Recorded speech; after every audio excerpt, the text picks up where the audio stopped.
Hi welcome to my channel. இன்றைக்கி வந்து நம்ம என்ன பார்க்க போகிறோம் அப்படின்னா பட்டாணியும் பன்னீரும் வச்சுட்டு ஒரு கிரேவி வந்து பண்ண போகிறோம். அது எப்படி பண்ணுறதுன்னு பார்க்கலாம். பேனில் கொஞ்சமாக ஆயில் விட்டுக்கோங்க. 2 துண்டு பட்டை ஆட் பண்ணிக்கோங்க. ஒரு ஏலக்காய் ஆட் பண்ணிக்கோங்க. கொஞ்சமாக கிராம்பு ஆட் பண்ணிக்கோங்க. அது கூட கொஞ்சம் நறுக்கின வெங்காயம் ஆட் பண்ணிக்கோங்க. எல்லாத்தையும் நல்லா வதக்கி விட்டுக்கலாம். ஒரு டேபிள் ஸ்பூன் இஞ்சி பூண்டு பேஸ்ட் ஆட் பண்ணிக்கோங்க. அதையும் நல்லா வதக்கி விட்டுக்கலாம். அப்புறமா ஒரு 2 தக்காளி ஆட் பண்ணிக்கோங்க. அதையும் நல்லா வதக்கிக்கலாம். நான் வந்துட்டு இதை அரைக்க தான் போகிறேன். ஸோ அதனால் நீங்கள் தக்காளி வெங்காயம் எல்லாத்தையும் ரஃபாக கட் பண்ணிக்கோங்க.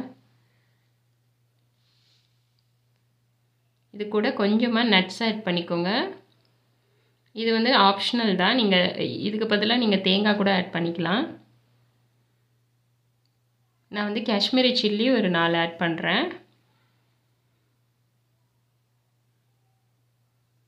இதெல்லாம் நல்லா வதங்கி வரட்டும். அதை ஒரு மூடி போட்டு ஒரு 2 மினிட்ஸ் விட்டிங்க அப்படின்னா சீக்கிரமாக எல்லாமே நல்லா வதங்கிடும். எல்லாமே நல்லா வதங்கிருச்சு. இது நல்லா ஆறட்டும். ஆற விட்டு நம்ம இதை அரைச்சி எடுத்துக்கலாம். நல்லா ஆறிடுச்சு. மிக்ஸி ஜாருக்கு மாற்றி அரைச்சிக்கோங்க.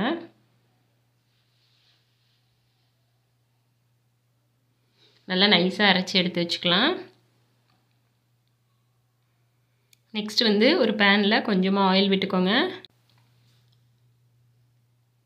கொஞ்சமாக மஞ்சத்தூள் ஆட் பண்ணிக்கோங்க. உப்பு கொஞ்சம் ஆட் பண்ணிக்கோங்க. காஷ்மீரி சில்லி ஒரு கொஞ்சமாக ஆட் பண்ணிக்கோங்க. எல்லாமே ஒரு 1/4 டேபிள் ஸ்பூன் போட்டால் போதும். அடுப்பை வந்து நல்லா லோவாகவே வச்சுக்கோங்க. கருகிடக்கூடாது. இந்த எண்ணெயை நல்லா மிக்ஸ் பண்ணி விடுங்க. அதுக்கப்புறமா வந்துட்டு பன்னீர் வந்து இந்த மாதிரி கொஞ்சம் பெருசாகவே கட் பண்ணி அதில் ஆட் பண்ணிக்கலாம். இது வந்து 2 பக்கமும் வந்துட்டு ஒரு 2 மினிட்ஸ் மட்டும் நம்ம வந்து ஃப்ரை பண்ணி எடுத்துக்கலாம். ரொம்ப நேரம் இதை வந்து நம்ம ஃப்ரை பண்ண விட்டுறக்கூடாது. ரப்பர் மாதிரி ஆயிரும் ரொம்ப நீங்கள் ஃப்ரை பண்ணிட்டீங்க அப்படின்னா.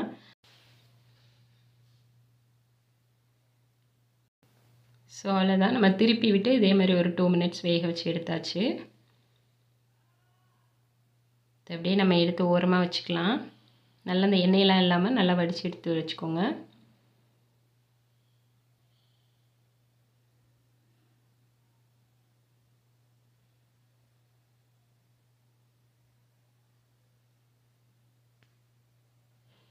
இப்போ அதிலே ஒரு 2 டேபிள் ஸ்பூன் ஆயில் ஆட் பண்ணிக்கோங்க. கொஞ்சமாக ஜீரகம் ஆட் பண்ணிக்கோங்க. சில்லி பவுடர் நான் ஒரு 1.5 டேபிள் ஸ்பூன் ஆட் பண்ணுறேன்.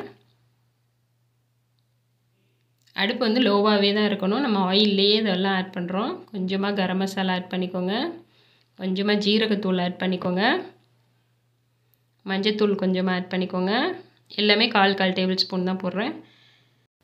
அதுக்கப்புறமா மல்லித்தூள் வந்து 1.5 டேபிள் ஸ்பூன். மிளகாத்தூளும் மல்லித்தூள் மட்டும் 1.5 டேபிள் ஸ்பூன் ஆட் பண்ணியிருக்கேன். மித்த எல்லாமே 1/4 டேபிள் ஸ்பூன் தான் ஆட் பண்ணியிருக்கேன். அந்த எண்ணெயிலே வந்து நல்லா அதை ஃப்ரை பண்ணிக்கோங்க.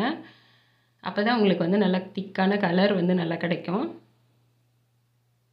இப்போ நம்ம அரைச்சி வச்சதையும் அதில் ஆட் பண்ணிக்கலாம். தேவையான அளவு தண்ணி ஊற்றி ஆட் பண்ணிக்கோங்க.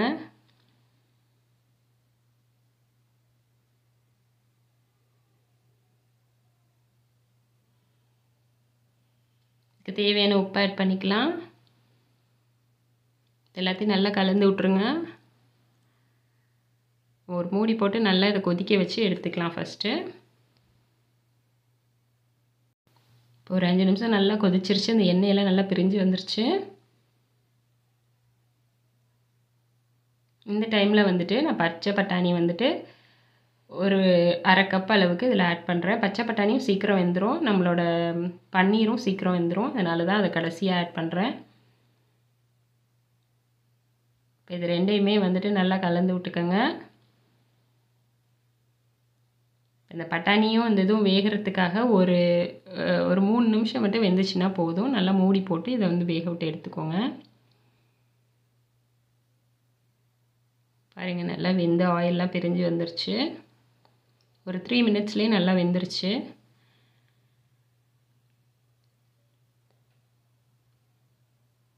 அப்புறம் தேவையான கொத்தமல்லி ஆட் பண்ணிடுங்க.